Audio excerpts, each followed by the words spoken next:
Hey guys, welcome back to Chemistrizers. तो आज हम लोग पी ब्लॉक में ग्रुप 16 यानी कि ऑक्सीजन फैमिली कवर करने वाले हैं। तो इसमें ऑक्सीजन फैमिली के सारे इंपॉर्टेंट पॉइंट, सब कुछ, सारे इंपॉर्टेंट रिएक्शन, सब कुछ हम लोग यहाँ पे कवर करेंगे। आप लोग को इस वीडियो के अलावा और कुछ भी पढ़ने का जरूरत नहीं है। आप लोग इसको अच्छे से कवर करके जाइए तो आप लोग को पूरा ऑक्सीजन फैमिली तैयार हो जाएगा। तो आइए चलिए हम लोग स्टार्ट करते हैं। तो ऑक्सीजन फैमिली को हम लोग चाल्कोजेंस के नाम से भी जानते हैं, चाल्कोजेंस के नाम से भी जानते हैं। ऐसा इसलिए जानते हैं, चाल्कोजेंस का मतलब क्या होता है? चाल्कोजेंस का मतलब होता है ओर फॉर्मिंग एलिमेंट्स। ठीक है, चाल्कोजेंस का मतलब होता है ओर फॉर्मिंग एलिमेंट्स। तो आइए हम लोग इसका ऑक्सीडेशन स्टेट का रेंज देख लेते हैं। Range of oxidation state. तो ऑक्सीजन फैमिली का जो रेंज ऑफ ऑक्सीडेशन स्टेट होता है वो -2 से +6 तक जाता है। लेकिन इसमें एक ऐसा एलिमेंट भी है जो ये फॉलो करने से मना कर देता है। कौन है वो है ऑक्सीजन। इसका जो ऑक्सीडेशन स्टेट होता है वो -2 से +2 का होता है। और इसका एक बहुत आसान सा रीज़न है, वो है absence of D orbital. Absence of D orbital. ठीक है, ये आप लोग याद रखिएगा, बहुत इजी है ये रीज़न है क्यों ये +2 तक ही जाता है। अब जैसे +1 +2 का हम लोग एग्जांपल यहाँ पे डिस्कस कर लेते हैं ऑक्सीजन का। जैसे होता है O2F2 होता है +1 के स्टेट में, और अगर OF2 ले लें तो ये +2 के स्टेट में होता है। अब इस ग्रुप में एक बहुत इंपॉर्टेंट है, वो है electron gain enthalpy. Electron gain enthalpy, तो EgH1 हम लोग लिख लेते हैं, इलेक्ट्रॉन गेन इंथैल्पी। तो ये सबसे जो कम होता है वो होता है सल्फर का। ये आप लोग याद रखिएगा कि इलेक्ट्रॉन गेन इंथैल्पी ग्रुप 16 में सबसे कम किसका होता है? वो है सल्फर का। ठीक है, ये आप लोग याद रखिएगा। अब हम लोग ऑक्सीजन का एलोट्रोपिक फॉर्म देखते हैं। ऑक्सीजन का 2 एलोट्रोपिक फॉर्म होता है, O2 और O3।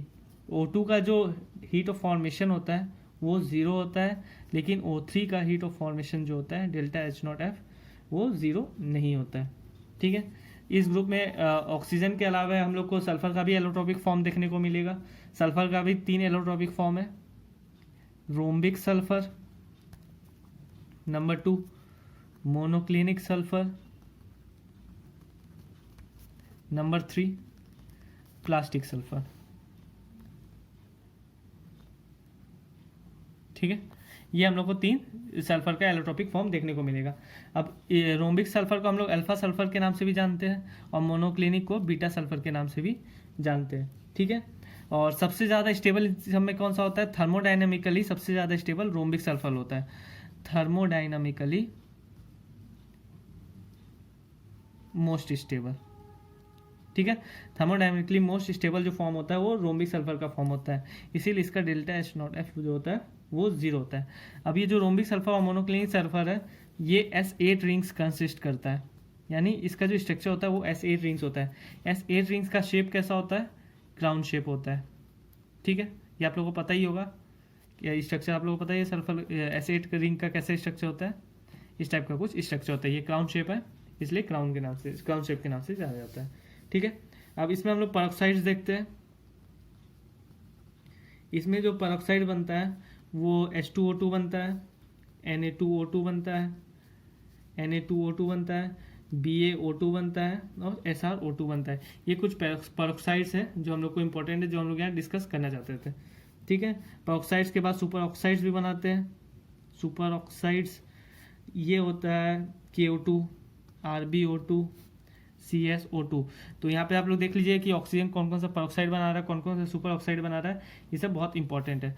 और जो सुपर ऑक्साइड का कलर भी बहुत इंपॉर्टेंट, या ये ऑरेंज येलो कलर का होता है। ये कलर बहुत ज़्यादा इंपॉर्टेंट है। ठीक है, अब हम लोग को सल्फर को एक्सट्रैक्ट करने के लिए, अर्थ क्रस्ट के एक्सट्रैक्ट करने के लिए एक प्रोसेस दिया गया है। उस प्रोसेस का नाम है फ्रेश प्रोसेस। तो क्या लिखे हम लोग? एक्सट्रैक्शन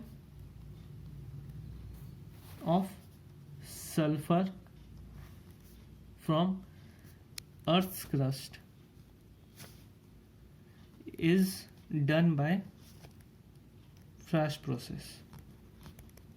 ठीक है, ये प्रोसेस आप लोग याद रखिएगा कि फ्रेश प्रोसेस के नाम से ये जाना जाता है कि अर्थ क्रस्ट के सल्फर को एक्सट्रैक्ट करने के लिए हम लोग फ्रेश प्रोसेस का हेल्प लेते हैं। ठीक है, अब जो ये पायरागैलॉल है, एक और इम्पोर्टेंट पॉइंट, पायरागैलॉल जो है ये O2 को एब्जॉर्ब करता है।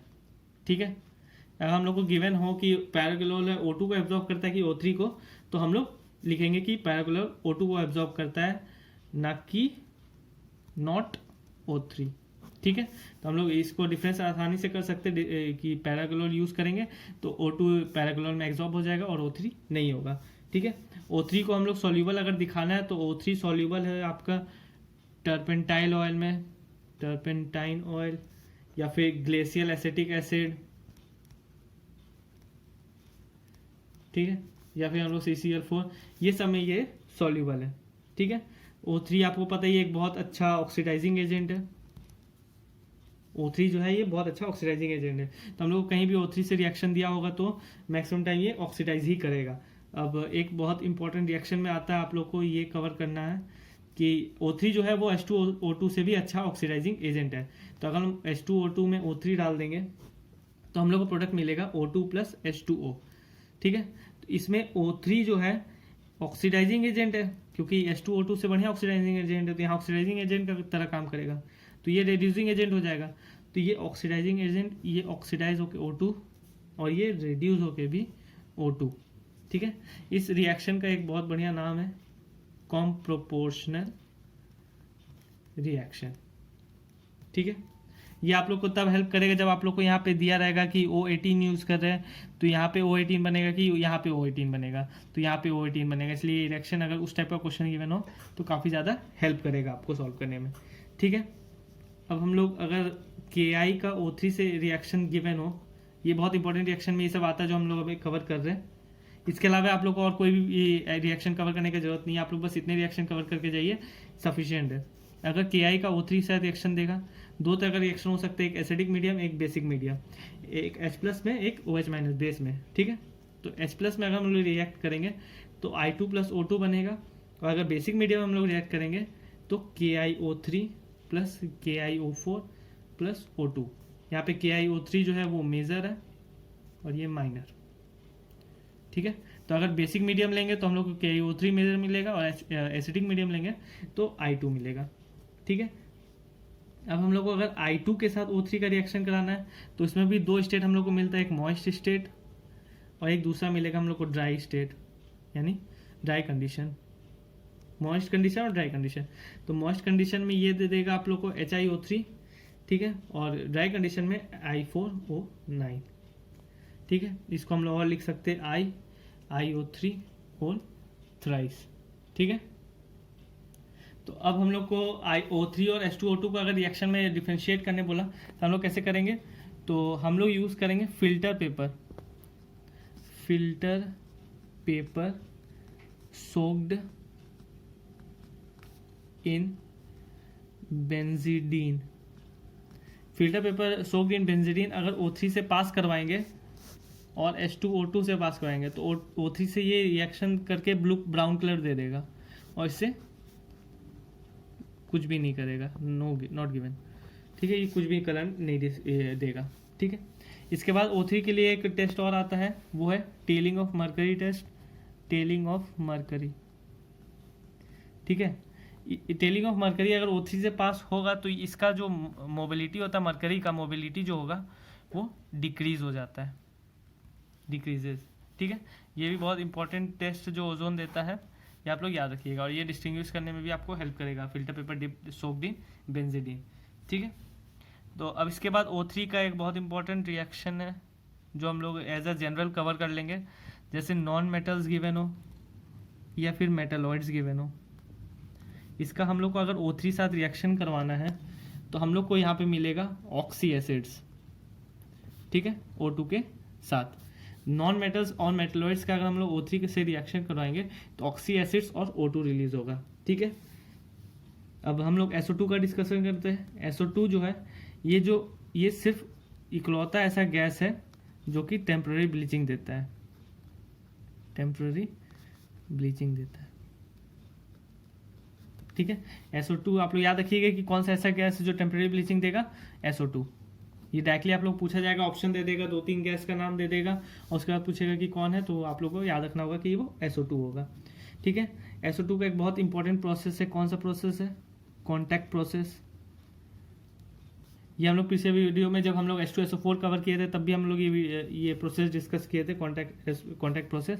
इसमें क्या होता है कि हम लोग SO2 को O2 के साथ रिएक्ट करा के PT as a catalyst use करेंगे तो 2SO3 दे देगा। कॉन्टैक्ट प्रोसेस में कौन सा कैटलिस्ट यूज़ करते हैं, PT, आप लोग याद रखिएगा, ठीक है। ये हम लोग पहले भी डिस्कस कर चुके हैं। अब हम लोग डिस्कस करेंगे SO3 के बारे में। SO3 जो होता है वो act as a strong oxidising agent when heated. ये भी बहुत इंपॉर्टेंट पॉइंट है SO3 का। SO3 का हम लोग 3 पार्ट भी कवर कर चुके हैं प्रीवियस वीडियो में। 3 फॉर्म कौन कौन सा होता है, अल्फा फॉर्म, बीटा फॉर्म और गामा फॉर्म। ये तीनों फॉर्म, तीनों का स्ट्रक्चर अलग अलग होता है, वो तीनों स्ट्रक्चर भी बहुत इंपॉर्टेंट है। इसका लिंक आपको डिस्क्रिप्शन बॉक्स में मिल जाएगा। आप लोग SO3 के तीनों फॉर्म को जरूर से कवर करके जाइएगा, ठीक है। अब SO3 के रिएक्शन हम लोग देख लेते हैं 1-2।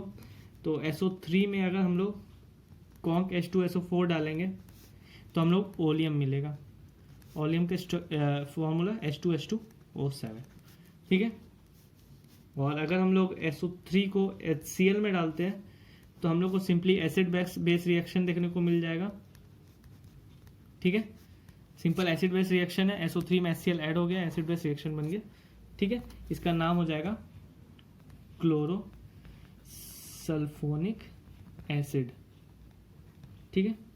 हम लोग H2SO4 का भी प्रीवियस वीडियो में हम लोग डिस्कस कर चुके हैं, पूरा डिटेल एनालिसिस देख चुके हैं, सब कुछ उसका कि केमिकल प्रॉपर्टीज़ क्या है, फिजिकल प्रॉपर्टीज़ कैसे फॉर्मेशन होता है उसका, कैसे किससे रिएक्शन होकर क्या प्रोडक्ट बनता है, वो आप लोग उसका भी लिंक आपको डिस्क्रिप्शन बॉक्स में मिल जाएगा, आप लोग उसको भी कवर कर लीजिएगा, ठीक है। यहाँ पे हम लोग ये खाली प्रॉपर्टी लिख देते हैं। इसका प्रॉपर्टी होता है H2SO4 का, ये डिहाइड्रेटिंग एजेंट की तरह यूज़ किया जा सकता है, डिहाइड्रेटिंग एजेंट की तरह यूज़ किया जा सकता है, as a mild oxidising agent की तरह यूज़ किया जा सकता है, या फिर एसिडिक इन नेचर, ये प्रॉपर्टी हम लोग इसका यूज़ कर सकते हैं। यहाँ पे हम लोग सिर्फ प्रॉपर्टी यहाँ पे डिस्कस किए हम लोग प्रीवियस वीडियो में। तीनों प्रॉपर्टी से जो जो रिएक्शन होता था अलग अलग तरह का, सब कुछ हम लोग उसमें कवर कर चुके हैं। तो आप लोग जरूर जाइए, वो पार्ट जरूर विजिट कीजिए, वो काफ़ी आपको हेल्प करेगा। अगर H2SO4 से रिलेटेड या फिर SO3 से भी रिलेटेड कुछ भी पूछा जाए तो आपको उस वीडियो में काफ़ी ज़्यादा हेल्प मिलेगा। आप लोग को दोनों वीडियो का लिंक डिस्क्रिप्शन बॉक्स में मिल जाएगा। आई होप आपके सारे डाउट्स क्लियर हो गए होंगे। किसी भी तरह का डाउट हो तो कमेंट करके पूछिए। वीडियो अच्छा लगे तो लाइक कीजिए और ऐसी मैथ्स और केमिस्ट्री के रिलेटेड प्रॉब्लम्स और ट्रिक्स के लिए चैनल को सब्सक्राइब जरूर कीजिए। Thank you.